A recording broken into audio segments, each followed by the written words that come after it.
Salut les gars et bienvenue dans cette nouvelle vidéo. Alors c'est enfin officiel, Walid Regragui est enfin nommé sélectionneur de l'équipe du Maroc. C'est une nouvelle qui était tant attendue, hein, c'est sans surprise, on s'attendait tous à voir l'ex-joueur marocain nommé à la tête de la sélection marocaine. Mais moi j'ai plusieurs avis sur cette nomination qui, je pense, est un peu précipitée, parce que on va peut-être brûler la carrière de Regragui déjà très tôt ou pas. On ne sait jamais, il peut faire des exploits, on ne sait jamais, dans le football tout peut arriver. Alors pour ceux qui ne le savent pas, Walid Regragui a déjà joué avec l'équipe nationale du Maroc entre 2001 et 2009. Il a fait partie de la génération dorée de 2004. Enfin, dorée, n'a pas été vraiment dorée, elle a été argentée puisqu'ils ont fini deuxième. Ils ont été finalistes de la CAN 2004 face à la Tunisie. Et donc depuis cet exploit-là, le Maroc n'a pas vraiment réussi à passer les quarts de finale de la Coupe d'Afrique des Nations. Et donc j'espère, avec ce nouveau sélectionneur Walid Regragui, j'espère que ça sera le cas, hein, en tout cas. Alors pour ceux qui se demandent, il n'y a pas encore eu de présentation officielle parce que ils sont toujours en train de constituer son équipe, l'équipe du staff de Walid Regragui. Donc pour le moment, le coach a signé un contrat de 3 ans avec la Fédération royale marocaine de football. Il faut savoir aussi que Regragui a eu pas mal d'expérience de coaching depuis un moment, où il a commencé par entraîner le FUS de Rabat. Puis il est passé à Duhail au Qatar, et puis après il a eu, je pense, ses meilleurs résultats en tant que coach avec le Wydad du Casablanca, donc très récemment, où il a réalisé le doublé Ligue des Champions et Championnat, et finaliste de Coupe du Trône. Donc il est passé de ça à faire un triplé, réaliser un triplé historique pour le WAC. Il faut savoir aussi que Walid Regragui a fait ses premiers pas, ou a fait son premier test dans l'équipe nationale, dans le staff technique, en tant que coach adjoint de Rachid Taoussi. Et donc là, il va enfin prendre les rênes et le contrôle de cette équipe, et on verra ce qui va se passer. Tout le peuple marocain demandait Walid Regragui en tant que nouveau coach, puisque on est tous d'accord à l'unanimité que plusieurs Marocains détestaient carrément Vahid Halilhodžić, donc arrivé à un point où ils ne pouvaient plus le supporter. Mais est-ce que la Fédération marocaine de football a fait le bon choix? Est-ce que Fawzi El Qja a fait le bon choix en recrutant, ou en changeant de coach, pardon, à 3 mois du mondial? Donc qui dit changement de coach à 3 mois dit que le coach aura, je sais pas, 2 ou 3 rassemblements à faire pour pouvoir essayer de régler certaines choses. Parce que certes, être coach dans un club, je trouve que c'est beaucoup plus facile qu'être coach dans une équipe nationale, dans une sélection, car dans une sélection, tu ne vois pas les joueurs tous les jours, tu les vois que lors des rassemblements qui se font lors d'une année. Alors que quand tu es coach d'un club, les joueurs, tu les vois tous les jours, il y a un suivi qui se fait quotidiennement, donc il y a une évolution qui se fait aussi. Et s'il y a des petits réglages à faire, il s'effectue à ce moment-là. Donc voilà, c'est un travail qui est assez quotidien et assez récurrent surtout. Alors qu'en équipe nationale, il faut vraiment prévoir tout le travail qui va être effectué pendant cette trêve internationale. Donc Regragui, concrètement, il n'aura que 2 ou 3 rassemblements. C'est là où il aura peut-être la chance d'effectuer certains réglages qui sont à faire, ou essayer de gagner la confiance de ses joueurs et de mobiliser les troupes. Donc c'est un peu bizarre, parce que oui, on est tous contents d'avoir Regragui en tant qu'entraîneur. Il a prouvé cette année, surtout avec le Wydad, que c'est un très grand coach, que c'est un coach aussi qui a un énorme caractère, et qui a un caractère assez particulier, et que c'est un meneur d'hommes. Il a cette grinta et cette passion qu'on aurait tant voulu avoir au Maroc en tant que coach. Il a cette proximité avec les joueurs, chose qu'on admire énormément. Et donc le Maroc a tout simplement suivi le modèle du Sénégal et de l'Algérie, qui ont compris qu'il fallait ramener un sélectionneur national pour pouvoir toucher de l'or, comme on dit, pour pouvoir réussir tout simplement. Par l'Algérie, ils ont réussi à gagner la CAN avec Jamel Belmadi, qui est ancien joueur algérien et coach. Le Sénégal, qui est maintenant, à mon avis, ou même pour le classement de FIFA, la meilleure équipe et la meilleure sélection africaine.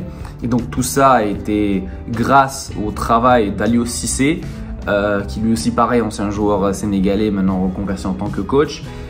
Et le Maroc va essayer de faire la même chose avec Walid. On espère en tout cas, on espère qu'ils vont réussir à créer l'exploit en Coupe du Monde, pourquoi pas, parce qu'on se rappelle en 2018, on était à ça de créer l'exploit. On a fait de très grands matchs contre l'Espagne et le Portugal, mais ça n'a pas suffi car on a complètement raté notre entrée en lice dans cette Coupe du Monde en perdant le premier match face à l'Iran, qui était normalement le match le plus abordable sur le papier.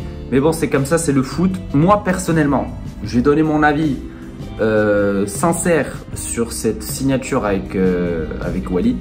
Comme j'ai pu le dire, on est tous contents d'avoir Walid. On est enthousiaste de voir Walid Regragui en tant que coach de cette sélection marocaine et voir ce qu'il est capable de faire et de produire.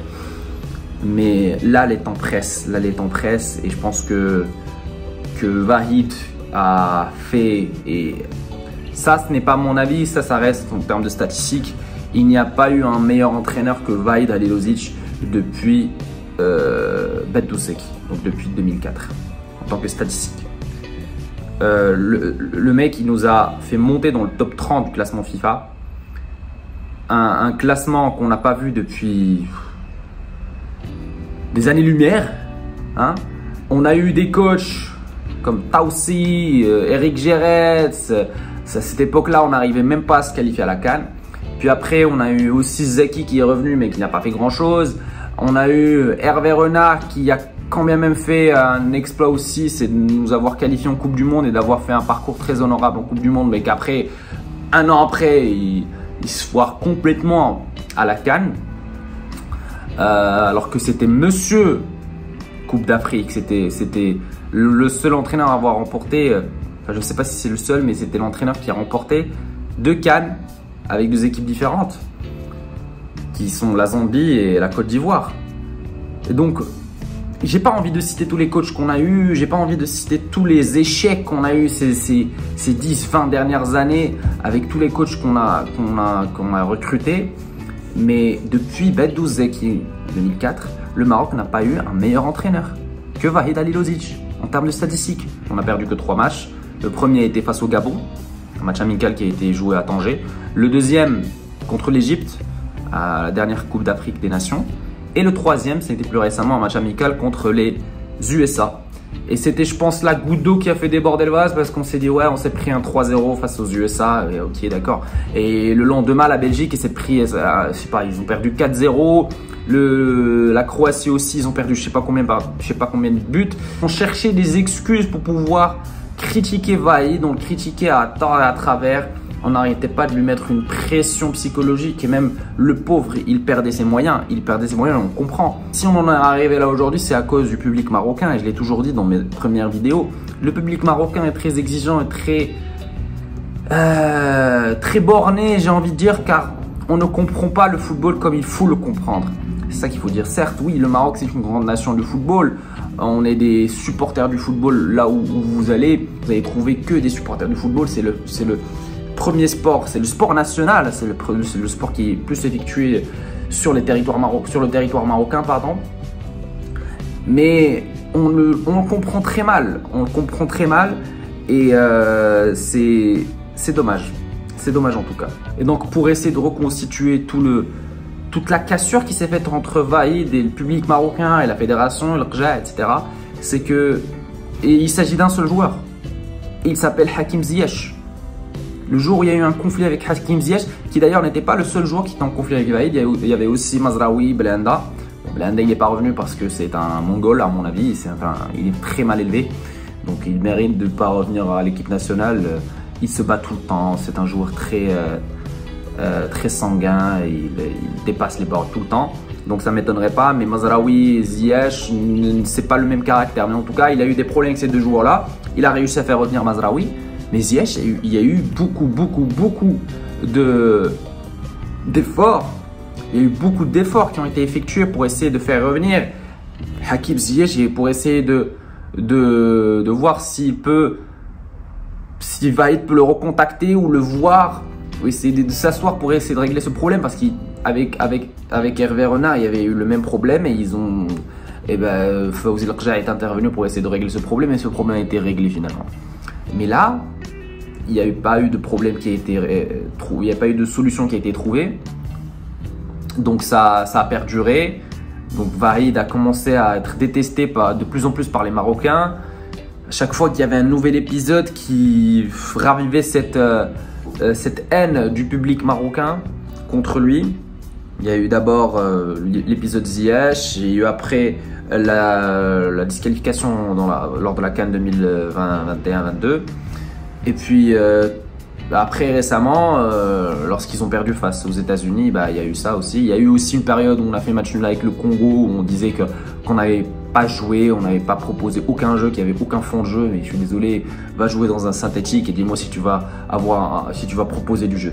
Mais la preuve, au match retour, on les a pulvérisés le Congo. Donc la question n'est pas là. La question c'est cette pression que le public marocain met continuellement sur Vahid. Je me rappelle même à l'époque, il y a quelques mois, où on a enfin autorisé les supporters marocains à accéder au stade et à regarder les matchs de la Botola. Et il y avait des matchs où Vahid assistait à ces matchs-là de la Botola. Tu es un joueur de foot qui est payé, je sais pas, 20-30 000 dirhams, qui est rien, qui est 2 000, 3 000 euros comparé au salaire stratosphérique qu'on trouve en Europe. C'est rien, c'est vraiment rien. T'es là, tu te bats sur le terrain, tu essaies de tout donner. Et t'as le public dans les gradins qui scande le nom de Ziyech. Ziyech, Ziyech, Ziyech.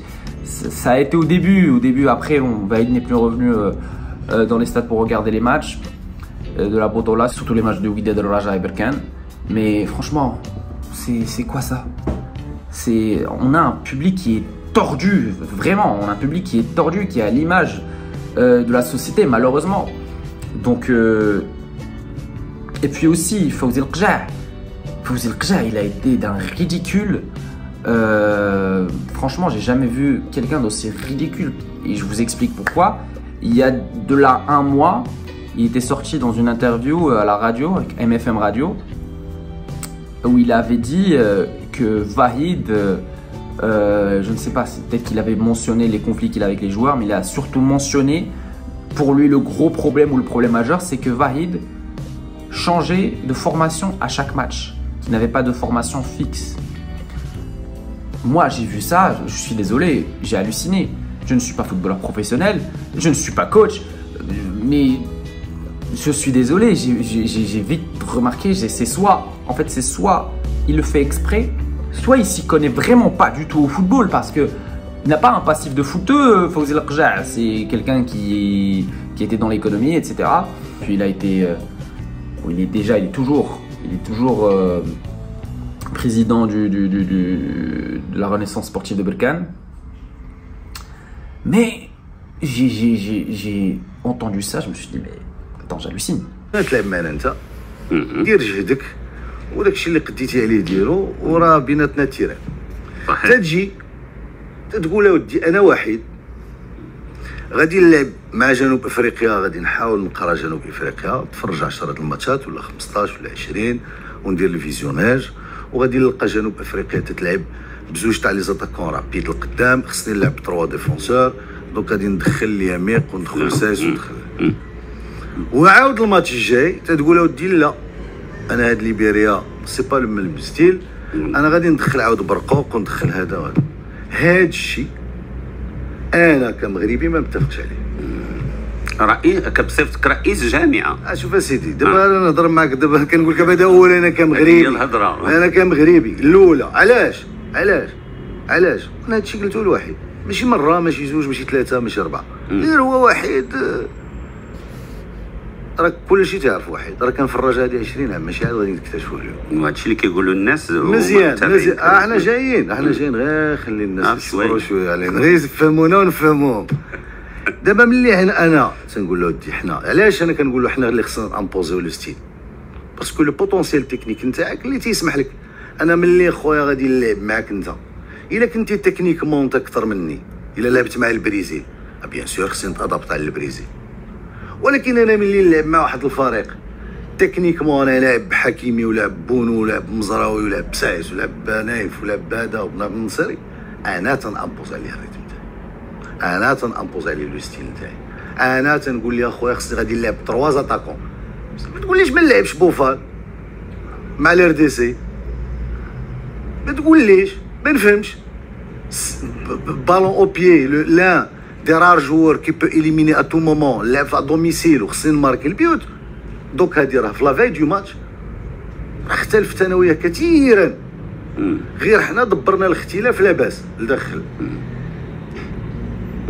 اختلفت معاه كثيرا، ماشي لانني تندخل، لانه كاين الابجديات في كرة القدم، كاين الابجديات وهادو هما الامور اللي ما فهموش المغاربه. Comment ça tu... Son problème c'est qu'il change de formation. En fait c'était son point fort. Et c'est le point fort de beaucoup de coachs. Le football aujourd'hui n'est plus comme avant. Comme a dit Mbappé, le football il a changé. On n'est plus dans l'époque où le Barça, même le Barça, il ne joue plus en 4-3-3.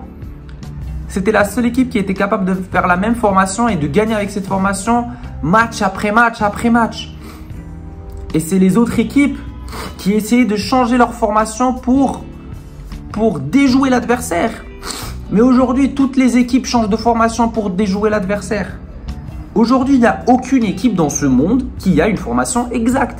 Prenons juste le Barça de Xavi l'année dernière. Combien de fois ils ont fait un 3-4-3, 4-3-3, 4-3-2-1.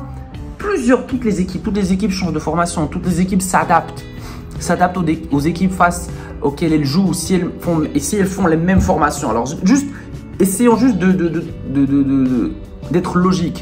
Si moi je fais la même formation à chaque match, ben l'autre équipe elle va savoir que je mets la même formation, les mêmes joueurs, donc j'aurai les mêmes défauts, les mêmes défaillances à chaque match. Je ne vais pas essayer de les régler et donc je vais perdre continuellement. Bon, peut-être par chance je vais pouvoir marquer ou je vais pouvoir gagner des fois, mais dans la globalité je vais perdre. C'est ce qui est logique, alors que le Rja est sorti dire le contraire. Et c'est là où il endort le public marocain et que le public marocain va dans son sens en disant non, ouais, Vahid, il s'y connaît pas, je sais pas quoi. Alors oui, donc l'Aqja, il va s'y connaître dans le foot plus que Vahid.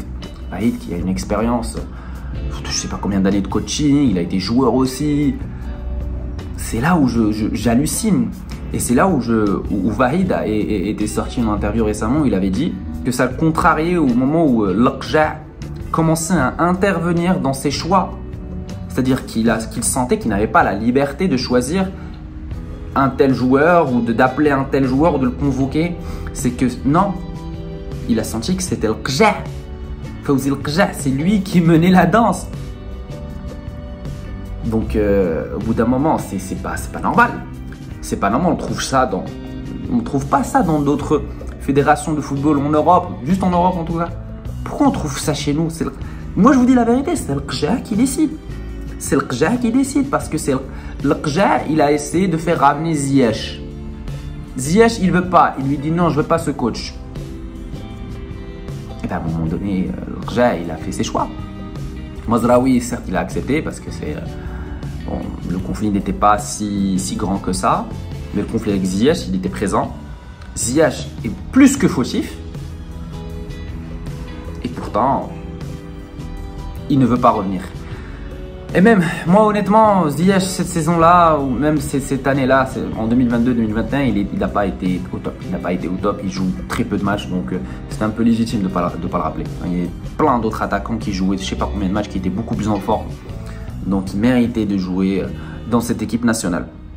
Et donc la question qu'on se pose tous maintenant, est-ce que Walid Regragui ou l'Aqja, ou je ne sais pas qui décide, va finalement rappeler Hakim Ziyech, qui en ce moment, et toutes les rumeurs disent qu'il va faire son grand retour à l'Ajax. Donc forcément, s'il revient à l'Ajax, c'est que forcément il jouera beaucoup de minutes.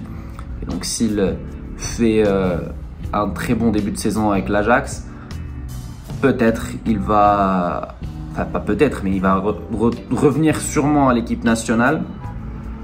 Et est-ce qu'il va également essayer de rappeler ou d'appeler surtout Abdelrazak Hamdallah, le meilleur ou le plus grand attaquant du Maroc de ces dernières années qui n'a jamais eu sa chance dans cette équipe nationale, mais ce n'est pas aussi une question de chance, c'est aussi une question de comportement parce qu'il s'est toujours très mal comporté dans cette équipe. Alhamdoulilah, à chaque fois qu'on avait l'occasion de l'appeler, je ne vais pas revenir là-dessus, peut-être que j'en avais parlé ou pas, mais chaque fois qu'on l'appelait, il créait des conflits avec les joueurs. Il se comportait d'une manière très hautaine et arrogante comme s'il était Cristiano Ronaldo. Donc ça, on ne l'a jamais accepté. Mais s'il revient avec un nouveau état d'esprit, pourquoi pas? Pourquoi pas? Et moi, honnêtement, je vais vous donner mon 11 type pour le Maroc lors de cette Coupe du Monde si vraiment il n'y a pas d'autres blessés, parce qu'il faut savoir que Naïf Aguerd s'est blessé récemment, mais il va être à temps, c'est sûr. Tissou Dali s'est blessé malheureusement. C'était un joueur qui nous a beaucoup aidé dans les derniers mois et il a vraiment gagné sa place de titulaire avec Vaïd. Donc là, il ne sera pas là parce qu'il s'est vraiment blessé. Peut-être qu'il va faire une opération chirurgicale, on ne sait pas. En tout cas, mon 11 cible, c'est le suivant. Yassine Bounou en tant que gardien. En défense centrale, la paire Naïf Aguerd et Ghanem Saïs. Et Achraf Dari, si jamais un des deux joueurs se sent pas bien, on n'est pas vraiment en forme, parce qu'Achraf Dari, il a fait une excellente saison avec le Wydad, ce qui a poussé beaucoup de clubs européens de s'intéresser à lui, dont l'AS Roma, mais surtout Brest, où il joue en ce moment, où il vient de marquer d'ailleurs son premier but avec cette équipe de Brest. Latéral droit, Mazraoui, Noussair Mazraoui. On va mettre en latéral gauche Hakimi. Pourquoi comme ça? Parce qu'ils ont déjà joué avec cette formation-là. Et je pense qu'on peut plus supporter Adam Massina qui certes des fois fait de très beaux centres, mais qui n'est pas vraiment très appliqué défensivement. Yahya Atiyatullah qui a fait une excellente saison avec le Wydad aussi, très bon latéral gauche. Il manque d'expérience avec l'équipe nationale. Il va certainement être appelé parce que c'est son ancien coach qui va être sous les rênes de cette équipe nationale, donc il va sûrement l'appeler. Mais je pense qu'il va mettre plutôt Mazraoui et Hakimi en latéraux. Dans le milieu de terrain, milieu défensif, Soufiane Amrabat. C'est un excellent récupérateur et c'est un dynamo dans ce milieu de terrain et il est vraiment indispensable. Et Salim Amallah également qui déborde très bien. C'est un joueur qui me rappelle Frenkie de Jong. Ils ont à peu près le même profil et ils jouent de la même manière à peu près. Et puis Ounahi en tant que milieu offensif un petit peu. En ce qui concerne l'attaque, alors là l'attaque comme je vous ai pu le dire, normalement ça devrait être Tissou Dali, le choix numéro 1 en attaque pour Walid. Mais là, je pense que moi, je mettrais plutôt Boufal en tant qu'ailier gauche. Sofiane Boufal, qui d'ailleurs s'était blessé, mais qui est revenu récemment et qui a marqué récemment lui aussi quand il y a eu la confrontation Angers-Brest. Donc les deux Marocains, Dari et Boufal, ont marqué dans mes matchs. À droite, je vais mettre plutôt Amina Harit. Parce que normalement il devrait y avoir Tissou Dali, mais là il n'y a pas Tissou Dali, donc peut-être qu'il y aura Harit, peut-être qu'il y aura Zelzouli, je ne pense pas et j'espère pas, parce qu'il est encore jeune, il manque d'expérience. Il y a aussi Abou Khlal qui pourrait entrer dans cette liste-là, qui pourrait jouer dans ce poste, mais moi je mettrais plutôt Amin Harit pour provoquer plus de danger sur les deux ailes. Quant à Harit et Boufal, en tant qu'ailier, ça va forcément faire mal. Et puis devant Kaabi ou Nseri, celui qui sera le plus en forme. Et bon, en ce qui concerne Ziyech et Hamdallah, franchement, s'ils sont rappelés et s'ils adoptent le meilleur comportement possible, je les mettrai au-dessus de ces deux joueurs-là. Et s'ils sont en forme surtout. S'ils sont en forme, je mettrai Ziyech à la place de Harit et Hamdallah à la place de Kaabi, parce que avoir une attaque Ziyech, Hamdallah et Boufal, et si les trois sont très en forme, je peux vous dire que ça va faire très mal et ça va énormément provoquer la Croatie, la Belgique et le Canada lors de la Coupe du Monde. Donc j'espère que tous les joueurs en tout cas seront en forme et que j'espère que Walid Regragui va réussir à trouver des solutions et va réussir à préparer cette Coupe du Monde en 3 mois. Je ne sais pas comment il va faire. Est-ce qu'il va faire un miracle? C'est un peu compliqué ce qui est en train de se passer aujourd'hui. Mais en tout cas, tout est possible dans le football, comme on dit. Du coup les gars, c'était tout pour cette vidéo. Dites-moi ce que vous en pensez dans les commentaires comme d'habitude. Dites-moi si vous êtes d'accord avec l'arrivée de Regragui ou vous regrettez le départ de Vahid. Et n'oubliez pas de liker, de commenter comme d'habitude. Et nous, on se retrouvera pour une prochaine vidéo. Ciao, ciao.